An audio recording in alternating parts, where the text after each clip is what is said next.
Hello there. I am Sabri C. I am the instructor of the worldwide bestseller PMP exam prep course in Udemy. Most of the PMP aspirants think that the earned value analysis is a very hard concept. PMI can ask up to 1 or 2 EVM questions on the exam, and to answer these questions, you don't need to be an EVM expert, but you still need to have a good understanding of this concept. In my online Udemy course, I explain this concept in a very simple step-by-step manner so that everyone can understand it easily. There are 3 EVM lectures in that course.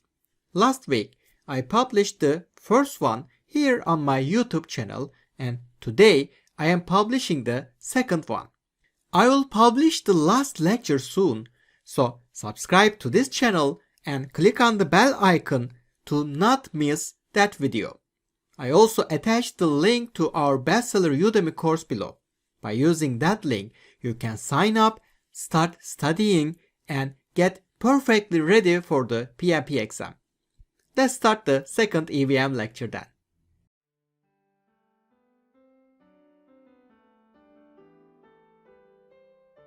Hello and welcome back to the Earned Value Analysis lectures. As I said at the beginning of the Earned Value lectures, to explain the EVM concepts, we will go through an example. In our example, we have a company named Pipeco Incorporated. Pipeco Incorporated has been awarded a piping project to install 1,000 meters of pipeline in 100 days with a cost of $100,000. Today is the 30th day of the project, and Pipeco has installed 400 meters of piping work up to now. Also, the report says $20,000 have been spent until now. Let's do the EVM calculations. First of all, I will drive a value line over here. We will show all of the acronyms and terms on this line. You don't need to draw it while answering the EVM questions.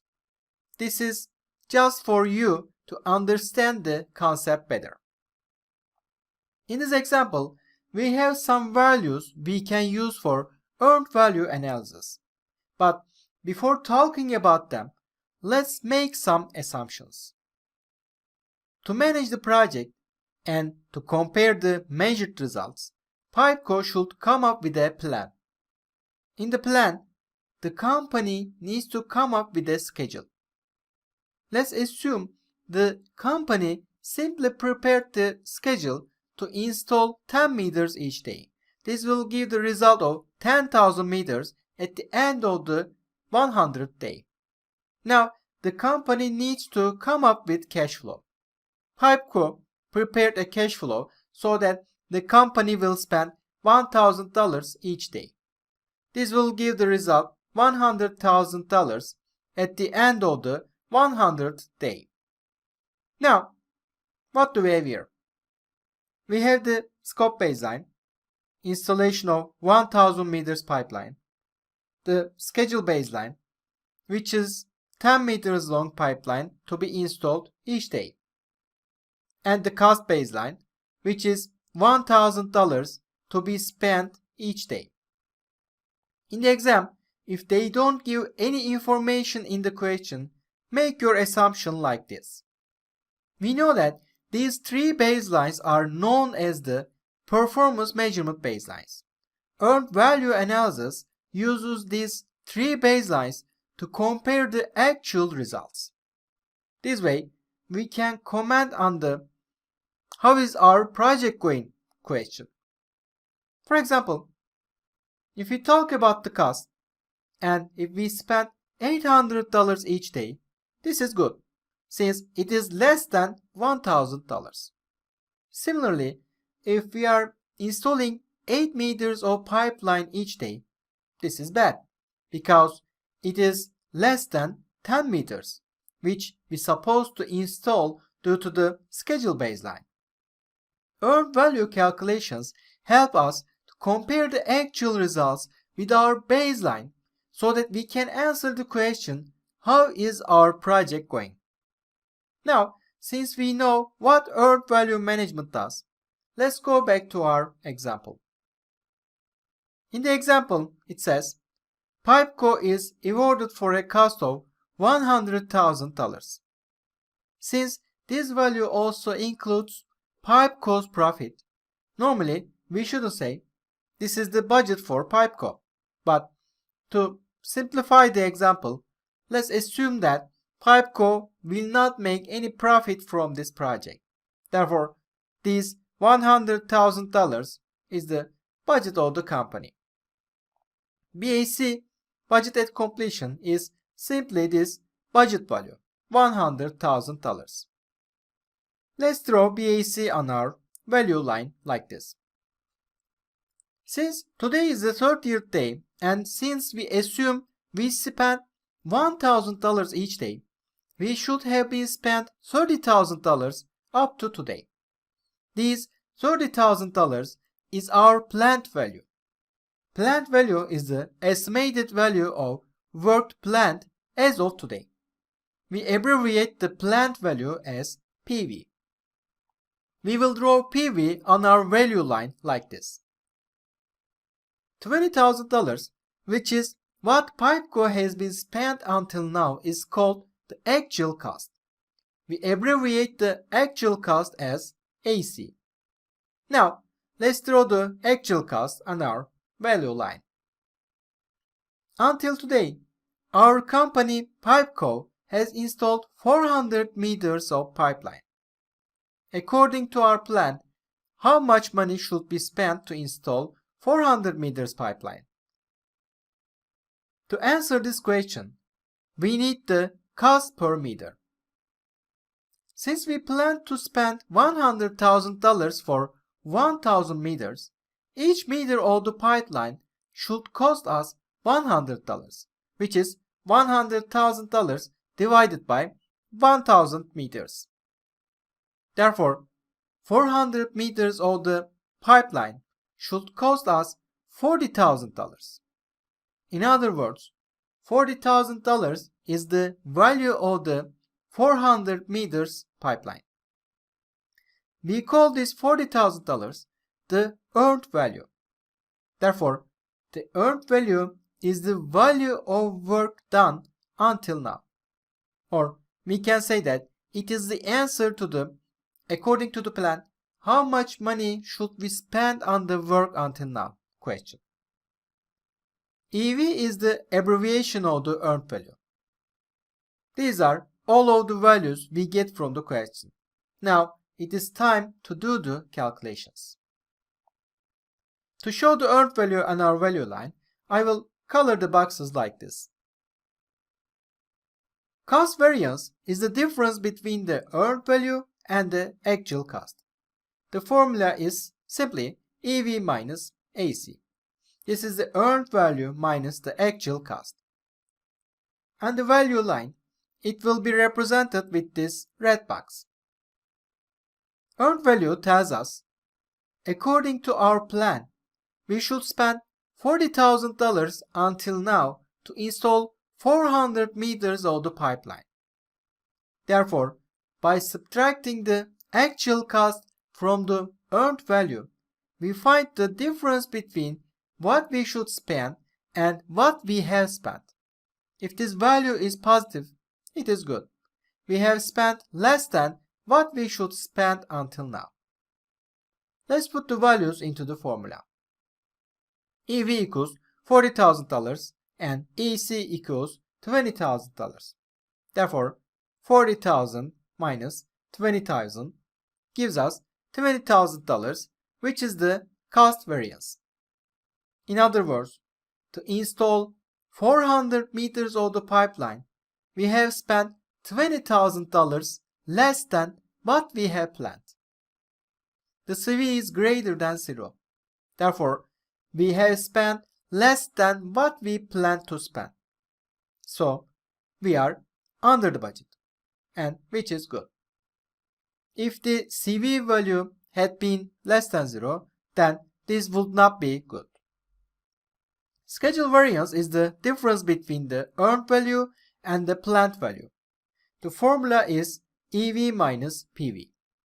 On our value line, this orange box represents the schedule variance. We know both EV and PV. If we put the values into the equation, we find the result as $10,000. Now, what does this tell us? Here, we understand from the planned value that according to the plan we have made at the very beginning, we should install pipeline having a value of $30,000. This is equivalent to 30 meters long pipeline. Earned value tells us that we have installed a pipeline with $40,000 value. This is equivalent to 40 meters long pipeline. Therefore, SV tells us installed pipeline is 10 meters more than what we have planned at the very beginning. Here, please note that $10,000 is the value of these 10 meters and they both mean the same thing. SV is greater than 0 and this is good. We understand that we have installed more than we have planned. In other words, we are ahead of the schedule. If this value were less than 0, that would not be good. We would be behind the schedule. The cost performance index is the earned value divided by the actual cost. This is how many times the earned value is greater or lesser than the actual cost. Since earned value is the value of the work done until now, by dividing it by actual cost, we will get dollars for the worth of work out of every $1 we spent. Let's place the values into the equation. 40,000 divided by 20,000 gives us 2. This result tells us, until now, we have spent $1, but we get $2 of work. Or more simply, we can say we bought $2 by giving $1, which is good. As a result, if CPI is greater than 1, it is good. And if CPI is less than 1, it is bad. The schedule performance index is earned value divided by planned value. This is how many times the earned value is greater or less than the planned value. We know that the earned value is the value of work done until now in dollars. Remember, the planned value was the estimated value of work as of today. Therefore, by dividing these two values, we obtain the progress with what percent we originally planned at the very beginning of the project. Now, let's place the values into the equation. Earned value divided by planned value, this is $40,000 divided by $30,000, gives us 1.33. This result tells us that we are doing our work 1.33 times faster than we originally planned. Or in other words, we are 33% faster than we originally planned. When the SPI is greater than 1, this tells us that we are faster than we originally planned. Therefore, this is good. If it was less than 1, this will tell us that we are slower than our schedule plan and this will be bad. Here, I would like to take a small break to our main example to list the important results about the variance and the index values. In the exam, you will see these values in various questions. These questions will test you if you know the meaning of these values or not. After the end of the earned value lectures, please turn back here and review these items to learn the concepts better. The cost variance formula is earned value minus actual cost. Cost variance tells how many dollars we are under or over budget. If cost variance is greater than 0, this is good, since this tells us that we are under the budget. If cost variance equals to 0, this is also good, since this tells us that we are just within the limits of the budget. But if cost variance is less than 0, this will tell us that we are over budget, which is bad. The schedule variance formula is earned value minus planned value. Schedule variance tells us if we are ahead or behind the schedule. If SV is greater than 0, this means we are ahead of schedule and this is good. If SV equals to 0, now we are doing work just as we planned and this is also good. If SV is less than 0, then this means we are behind the schedule and as you guess, this is bad. The cost performance index formula is earned value divided by actual cost. Essentially, cost performance index and cost variance tell us if we are under budget or over budget. The only difference is cost variance tells us about the budget by means of dollars, but the cost performance index tells us about the budget by the means of percentage. We can say CPI is our spending rate until now. If the CPI is greater than 1, this means we are under the budget and this is good. If CPI equals to 1, we are just within the limits of the budget, which is also good. If the CPI is less than 1, this tells us that we are over budget and this is bad. The schedule performance index formula is earned value divided by planned value. The schedule performance index and the schedule variance indicates similar things.